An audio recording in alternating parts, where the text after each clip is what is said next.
انسان زندگی میں جب جدوجہد کرتا ہے، کوشش کرتا ہے، وہ بہت سارے دنیاوی اسباب اختیار کرتا ہے، جتنی عقل اللہ نے دی ہوتی ہے اس عقل کا بھی وہ استعمال کرتا ہے، کوشش کرتا ہے کہ کچھ اچیو کر سکے زندگی میں، کچھ مقاصد کا حصول اسے میسر آئے۔ عزیز بھائیوں، ایک بات اپنے ذہن میں اچھی طرح بٹھا لیں اور لکھ لیں کہ زندگی میں جو کسی بندے کو کامیابی حاصل ہوتی ہے وہ رب تعالیٰ کی مدد سے حاصل ہوتی ہے۔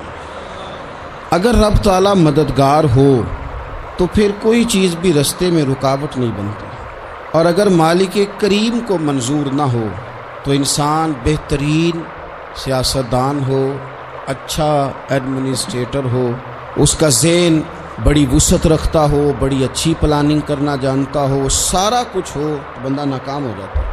مسلمانوں کو جتنی کامیابیاں ملیں ان کا پس منظر صرف اتنا تھا کہ اللہ تبارک و تعالیٰ نے اپنے بندوں کی مدد فرمائی، اور اب تعالیٰ نے قرآن مجید میں اس حقیقت کا بیان کیا، فرمایا بل اللہ مولاکم، فرمایا بلکہ اللہ تمہارا مولا ہے، وَهُوَ خَيْرُ النَّاصِرِينَ، اور وہ بہترین مددگار ہے۔ وہ جو رب تمہارا مولا ہے وہ بہترین مددگار ہے، اور اگر وہ مدد کرے تمہاری، سورہ آل عمران میں آگے جا کے ارشاد فرمایا اگر اللہ مدد کرے تو پھر تم پر کوئی غالب نہیں آ سکتا، اور اگر وہ تمہاری مدد چھوڑ دے تو پھر کوئی تمہاری مدد کر سکتا، کوئی مدد نہیں کر سکتا۔ بدر کی جنگ بھی اور فتح مکہ بھی رمضان المبارک میں ہوا ہے۔ میں دونوں پر غور کر رہا تھا تو ایک نیا مضمون میرے ذہن میں آنے لگا۔ بدر کی جو جنگ ہے اس میں بھی ایک عجیب انقلاب آیا ہے کہ 313 نے 1000 سے مقابلہ کیا، اور جن 1000 سے مقابلہ کیا وہ اسلحے سے لیس تھے، اور یہ جو 313 ہیں ان کے پاس 6 زرہیں، 8 تلواریں، چند گھوڑے، لیکن اللہ نے کامیابی دی تو خود رب نے بیان کیا کس طرح دی، فرمایا وَلَقَدْ نَصَرَكُمُ اللَّهُ بِبَدْرٍ وَأَنْتُمْ أَذِلَّةٌ۔ وہ کامیابی اس طرح ملی ہے کہ رب نے تمہاری مدد کی تھی، تم تو کمزور تھے، اللہ نے بدر میں تمہاری مدد کی، تم جیت گئے۔ وَلَقَدْ نَصَرَكُمُ اللَّهُ بِبَدْرٍ وَأَنْتُمْ أَذِلَّةٌ، اللہ نے بدر میں تمہاری مدد کی، تم تو کمزور تھے۔ پھر فتح مکہ نصیب ہوئی تو اس میں بھی بہترین منصوبہ بندی نبی پاک علیہ السلام نے فرمائی، بہترین حکمت عملی حضور نے اپنائی، لیکن ہمیں جو اللہ رسول نے بات سمجھائی وہ کیا ہے؟ اذا جاء نصر اللہ والفتح، فرمایا جب اللہ کی مدد آئی اور فتح نصیب ہو گئی۔ یہ اللہ نے مدد فرمائی تمہاری، یہاں بھی فتح مکہ بھی اللہ کی مدد سے، جنگ بدر بھی اللہ کی مدد سے۔ وہ جو مدد ہے اللہ تعالیٰ کی، جب وہ ہم یہ کرتے ہیں کہ ہم اپنی ساری زندگی سیاست کی نظر کر دیں، ہماری سیاست صرف ملک میں نہیں ہوتی، ہماری سیاست خاندان میں بھی ہوتی ہے، ہم گھر کے اندر بھی سیاست کرتے ہیں، ہم کسی خاص طریقے سے لوگوں کو اپنے پیچھے چلانا چاہتے ہیں، ہم ایک خاص اسلوب اختیار کرتے ہیں کہ لوگ ہمارے پیچھے چلیں۔ اس کا نقصان ہمیں یہ ہوتا ہے کہ سیاست جو ہوتی ہے یہ شطرنج کے ہیر پھیر کی طرح ہوتی ہے، تو اس کے راز بڑی جلدی کھلنے لگ جاتے ہیں، پتہ چل جاتا ہے کہ بندہ مخلص نہیں تھا، سیاست کر رہا تھا، طریقے سلیقے سے اس نے جوڑ کے رکھا ہوا تھا۔ ہم ہر جگہ سیاست کے بل بوتے پر چیزوں کو لے کے چلنا چاہتے ہیں، سیاستیں ناکام ہو جاتی ہیں، سیانے لوگ فیل ہو جاتے ہیں، بچتا صرف وہی ہے جس کے پیچھے رب تعالیٰ کی مدد شامل حال ہوتی ہے۔ اپنی زندگی کے اندر ہم جو کچھ بھی کر رہے ہیں، جس شعبے سے بھی ہمارا تعلق ہے، آج ہم نے اس بات پہ غور کرنا ہے کہ پہلے تو یہ غور کر لیں کہ جو کام ہم کر رہے ہیں کیا وہ کام ایسا ہے کہ اس میں اللہ کی مدد ہمیں ملے گی؟ اگر آپ کوئی معاذ اللہ ناجائز کام کر رہے ہیں، فعل حرام کا ارتکاب کر رہے ہیں، تو اس میں تو مدد الہی آئے گی نہیں۔ پہلے تو یہ دیکھیں جو کر رہے ہیں وہ کام مدد الہی والا ہے، اور اگر اللہ تعالیٰ کی مدد والا وہ کام ہے پھر اس پر غور کریں کہ کیا ہم نے مالک سے مدد کا سوال کیا ہے، ہمیں مدد میسر آ رہی ہے۔ وہ میں نے بزرگوں سے ایک بات سنی تھی، وہ بڑی یاد رہ گئی۔ وہ فرمایا کرتے تھے قابلیت بھی بڑی چیز ہے لیکن قبولیت سب سے بڑی چیز ہے۔ قابل ہونا بھی بڑی بات ہے لیکن زیادہ بڑی بات یہ ہے کہ اس کی بارگاہ میں قبول بھی ہے کہ نہیں۔ اپنی زندگی میں اللہ کی مدد کی طرف بڑھیں، مالک کی مدد کا حصول اختیار کرنے کی کوشش کریں، اللہ کے ساتھ اپنے آپ کو جوڑیں۔ اگر اللہ کی مدد نصیب ہو، یہ جو ہم جتنا ڈرتے رہتے ہیں، سہمے رہتے ہیں، پریشان رہتے ہیں کوئی کیا کر دے گا، ہمارے ہاں نا ہر شعبے میں معاذ اللہ ایک مافیا ہے، الا ماشاء اللہ۔ وہ مافیا کہتا ہے میرے ساتھ ملو گے تو میں چلنے دوں گا، ورنہ میں نہیں چلنے دوں گا، مارکیٹ میں آ ہی نہیں سکتا فلانا بندہ، کیونکہ یہاں ہمارا قبضہ ہے۔ اور میرے بھائی پھر بہت سارے لوگ جن کی نیتیں اور ارادے بڑے اچھے ہوتے ہیں شروع میں، وہ بھی اس مافیا کا شکار ہو جاتے ہیں اور ان کے رنگ میں رنگ جاتے ہیں۔ یاد رکھنا، کسی شخص کی بلیک میلنگ کا کبھی شکار نہ ہونا، کبھی کسی کی میٹھی اور مسجع مکفہ باتوں کا شکار نہ ہونا۔ کوئی کیا کر سکتا ہے اگر اللہ مددگار ہو تو؟ جس کو رب کریم اٹھانا چاہے اسے کوئی گرا سکتا ہے؟ ہم یہ ڈرے ڈرے سہمے پریشان فیصلہ کرنے کی طاقت نہیں، مجھے چلنا چاہیے کہ نہیں، اٹھنا چاہیے کہ نہیں، کرنا چاہیے، اٹھ باندھ کمر کیوں ڈرتا ہے؟ پھر دیکھ خدا کیا کرتا ہے۔ حضرت عبداللہ ابن عباس فرماتے ہیں میرے نبی پاک علیہ السلام نے میری تربیت فرمائی، حضور نے میری تربیت فرمائی، اور محبوب پاک علیہ السلام نے فرمایا عبداللہ یاد رکھنا، یہ نوجوان دوست میری بات لکھ لیں، پریشان لوگ میری بات لکھ لیں، جن کے پاس قوت فیصلہ نہیں وہ اس بات کو لکھ لیں۔ حضرت عبداللہ ابن عباس فرماتے ہیں میرے نبی پاک علیہ السلام نے مجھ سے فرمایا تھا عبداللہ سن، اگر ساری دنیا مل کے تیرا کوئی نفع کرنا چاہے کر نہیں سکتی جب تک میرے رب کی رضا نہ ہو، اور فرمایا ساری دنیا مل کے تیرا کچھ بگاڑنا چاہے تو عبداللہ بگاڑ نہیں سکتی جب تک رب کریم کی حکمت کا تقاضا نہ ہو۔ لوگوں سے ڈرنا، لوگوں کی طرف دیکھنا، ماحول دیکھ کے اپنے راہ کا تعین کرنا، ہر بندے کے خیالات کے مطابق ڈھلنے کی کوشش کرنا، فلانا نہ ناراض ہو جائے، فلانا نہ ناراض ہو جائے، اور جس نے ہونا ہو جائے، بس رب رسول ناراض نہ ہو۔ اپنی زندگی میں اپنے مالک کو مولا جان کے، بل اللہ مولاکم، اللہ تمہارا مولا ہے، وَهُوَ خَيْرُ النَّاصِرِينَ، وہ بہترین مددگار ہے۔ توجہ جب بھی کریں رب کی جانب کریں، اپنے دل کا قبلہ درست رکھیں، سوچوں کے زاویے سیدھے رکھیں۔ میرے بھائی مالک جب بندوبست کر دے نا، جب مالک بندوبست کر دے پھر ایسا بندوبست کرتا ہے کہ لوگوں کے پاس نا چارہ نہیں رہتا۔ حضرت مریم رضی اللہ تعالی عنہا پاک باز تھیں، مسجد میں رہی تھیں، پر مالک کی حکمت کے تقاضے بڑے عجیب ہے نا۔ پھر جناب مریم کو اللہ تعالیٰ نے بغیر شوہر کی اولاد عطا کر دی۔ یہ بات ہی ایسی تھی، وہ کسی نے کہا تھا کہ مخلوق تو فنکار ہے اس درجہ کے پل بھر میں سنگے در کعبہ سے بھی اصنام تراشے، تم کون ہو کیا چیز ہے داغ کبابی، لوگوں نے تو مریم پہ بھی الزام تراشے۔ تو لوگوں نے کہا کدھر سے لے آئی بچہ، تیرا باپ تو ایسا نہیں تھا، کہاں سے لے آئی؟ اللہ کرے میں آپ کو سمجھا سکوں، ذرا اپنے آپ کو وہاں کھڑا کریں کہ ایک پاک باز عورت، پاک باپ کی بیٹی، طیب ماں کی بیٹی، اور اللہ کے گھر میں پرورش پانے والی خاتون، ایک وہ وقت اور ایک یہ وقت کہ اس عورت کو کٹہرے میں کھڑا کر کے پوچھا جا رہا ہے کہ معاذ اللہ تیری گود میں بچہ جائز نہیں ہے، کہاں سے لائی ہے؟ اب خود سے صفائیاں بندہ کتنی کو دے، کتنی کو وضاحتیں کرے۔ اور میں نے تو اپنی زندگی میں دیکھا ہے زیادہ وضاحت دینے والے کو بھی لوگ جھوٹا سمجھنے لگ جاتے ہیں، زیادہ وضاحت دینے پر بھی لوگ کمزوری کا اظہار سمجھتے ہیں کہ کمزور پڑ گیا۔ آپ صلح کی کوشش کرتے ہیں، سامنے والا بزدل سمجھ لیتا ہے، زیادہ وضاحتیں بھی کمزور کر دیتی ہیں۔ اب حضرت مریم کو کٹہرے میں کھڑا کر کے کہا بچہ کس کا ہے؟ تو پھر خدا بندوبست جب کرے، اللہ جب مددگار ہو، تو پھر حضرت مریم کی گواہی درختوں سے نہیں دلوائی، اس نے پتوں سے نہیں دلوائی، پھر فرشتے نہیں بھیجے۔ حضرت مریم کہنے لگی مجھ سے نہ پوچھو، وہ جو پنگوڑے میں ہے اسی سے پوچھ لو، ان سے پوچھو نا وہ کون ہے، پوچھ لو ان سے، کر لو سوال۔ انہوں نے کہا پنگوڑے میں چند دنوں کا بچہ، یہ جواب دے گا؟ مددگار تھا رب،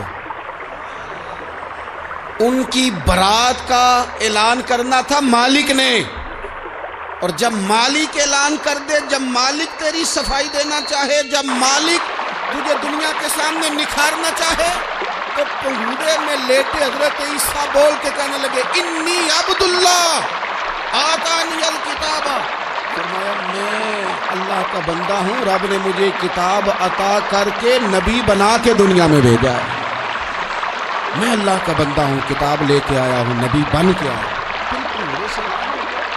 پھر بچہ بول پڑا، اور یہ ایک دفعہ نہیں بات ہوئی، یہ بنی اسرائیل میں ایک جریج نام کے شخص بھی تھے جو نماز پڑھ رہے تھے، بعض نے لکھا ہے نفل نماز تھی، اماں نے پکارا تو آئے نہیں، تو ماں کے منہ سے نکل گیا تو اتنی دیر تک مرے گا نہیں جب تک کسی بے حیا عورت کا منہ نہ دیکھ لے۔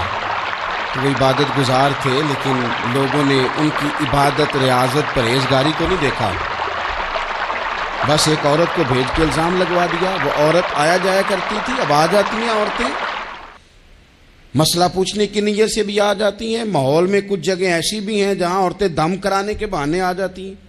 وہ خاتون آتی جاتی تھی اس خانقاہ پہ، آستانے پہ، یہ بخاری میں موجود ہے، پھر اس نے کہا میری گود میں جو بچہ ہے یہ انہی کا ہے۔ مجھے بتائیں کیسے بندہ وضاحت دے؟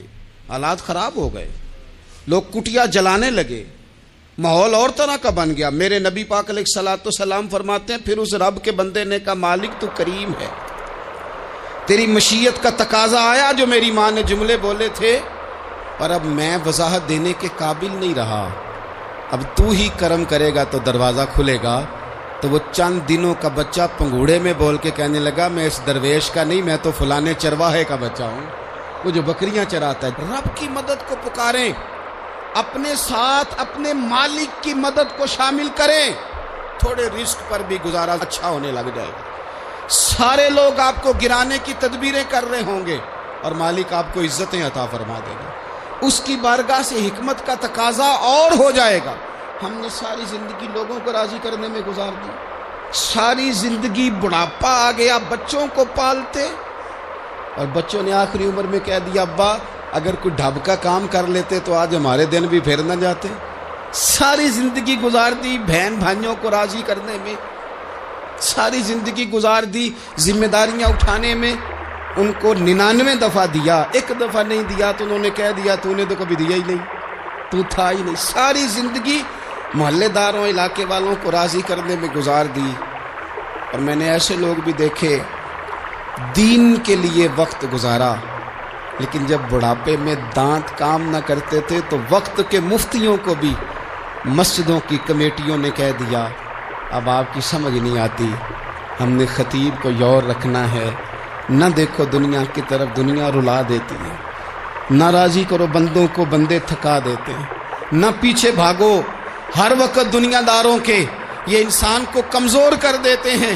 وہ تو کریم ہی بڑا ہے، 2 آنسو زمین پر بعد میں گرتے ہیں، بندے کے گناہ سارے پہلے معاف فرما دیتے ہیں۔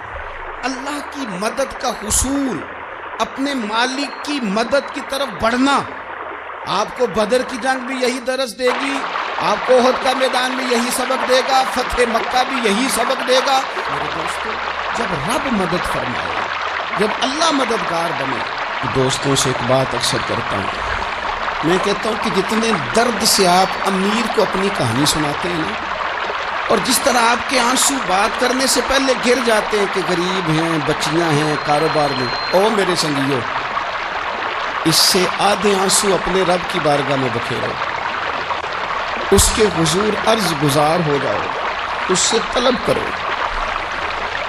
ایک وقت انسان پر زندگی میں ایسا آتا ہے کہ اسے یوں محسوس ہوتا ہے کہ میرا سایہ بھی ذرا سا پیچھے ہٹ گیا ہے، اسے یوں لگتا ہے کہ میں کسی سہارے پہ ہاتھ ڈالتا ہوں تو وہ بھاگ جاتا ہے مجھ سے، لیکن مالک کی بارگاہ ایسی عظیم بارگاہ ہے، رب رسول کے آستانے اتنے بڑے ہیں کہ آپ جب وہاں کشکول طلب دراز کرتے ہیں تو جھولی پھیلانے میں دیر لگتی ہے، ان کو بھرنے میں تو کوئی دیر نہیں لگتی۔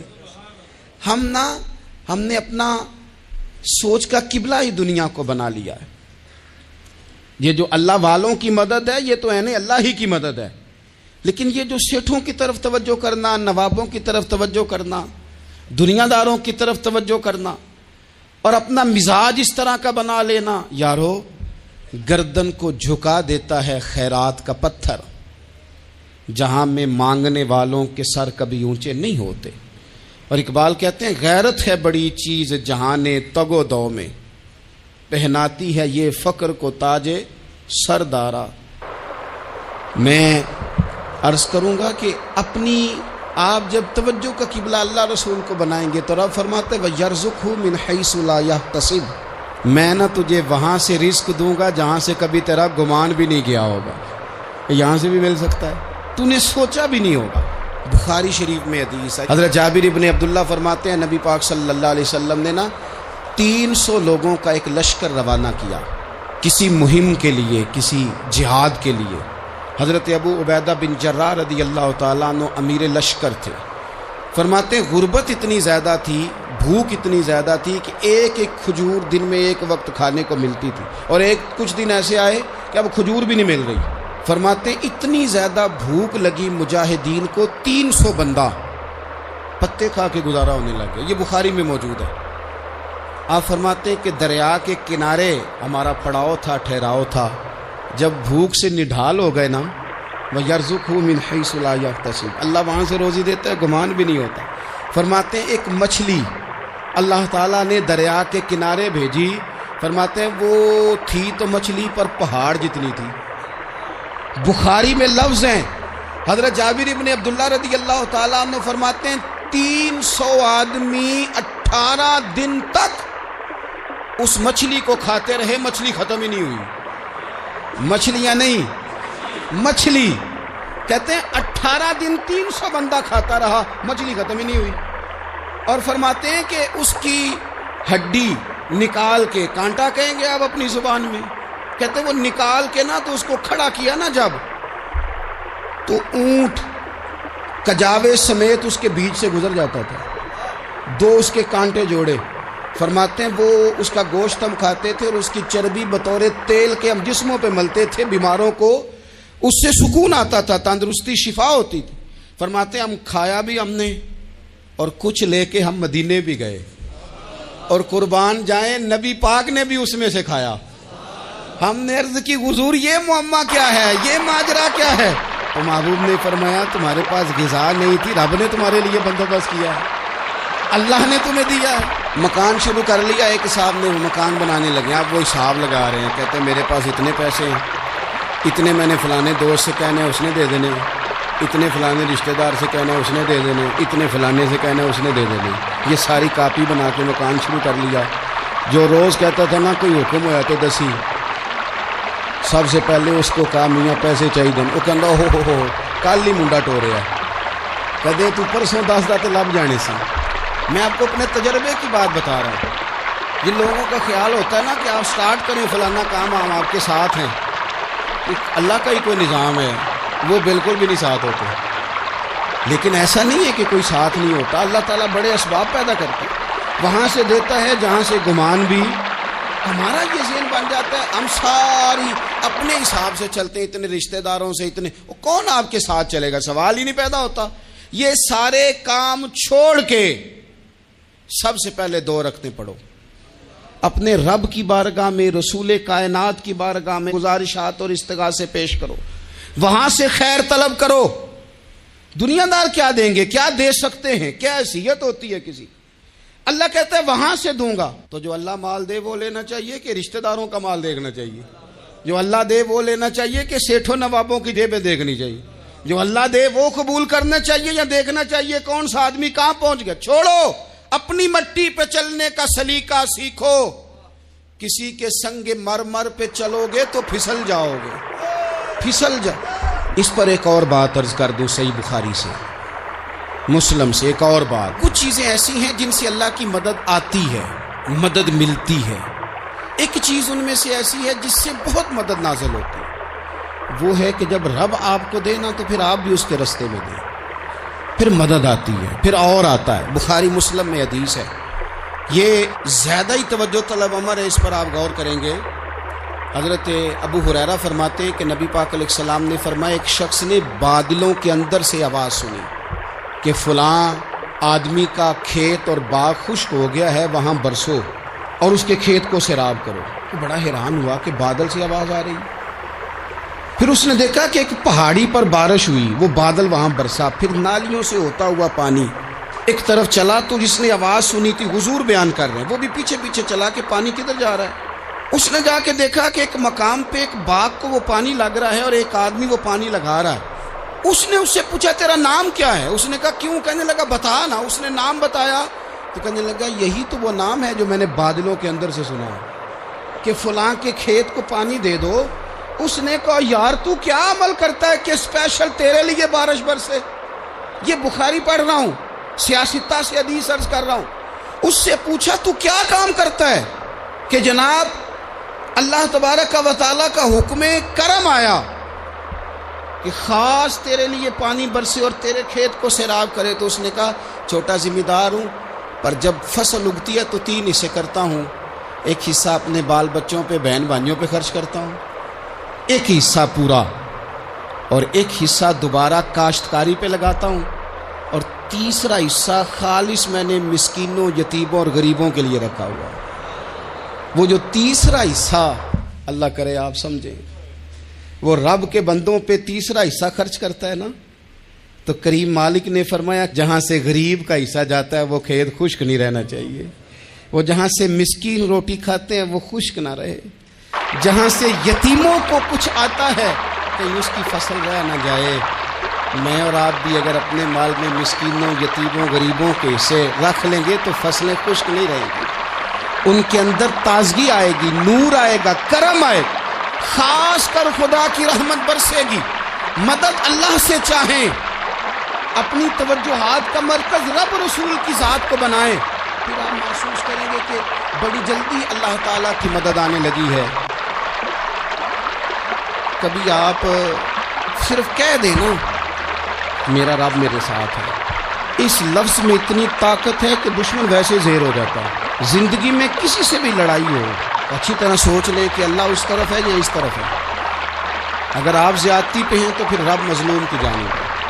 اگر اللہ کی مدد آپ کے ساتھ ہے تو دنیا کی کوئی طاقت آپ کو گرا نہیں سکتی، اور اگر آپ مظلوم کے مقابلے میں ظالم بن کے آپ کھڑے ہو گئے ہیں اور آپ نے رویہ وہ اختیار کیا ہے کہ جس میں مدد نہیں آئے گی، تو پھر یاد رکھ لیں کہ آپ کوئی بھی ہیں، کہاں بھی ہیں، آپ کمزور ہیں۔ طاقتور تھے ابتدائے اسلام میں، ظاہری طاقت تھی کفار مکہ کے پاس، وہ ڈنڈوں سے مارتے تھے غریبوں کو، ان کے ہاتھوں میں ڈنڈے تھے، پر خدائی طاقت ان مظلوموں کے ساتھ تھی۔ صاحب زرقانی نے لکھا ہے حضرت زنیرہ رضی اللہ تعالیٰ عنہ ایک لونڈی ہے، غریب ہے، ماڑے دا کی کام محمد نس جانا یا رونا، غریب سادی بی بی اور لونڈی کنیزہ، ایک مشرک کی کنیزہ تھی، انہوں نے کلمہ پڑھ لیا، وہ ڈنڈوں سے مارتا، دروں سے مارتا، تکلیف دیتا۔ حضرت زنیرہ رضی اللہ تعالیٰ عنہ کو اتنا مارا، اتنا مارا۔ اب آپ ایک اور پہلو پر بھی غور کریں، مار بھی پڑ رہی ہے پر خدا ادھر ہی ہے۔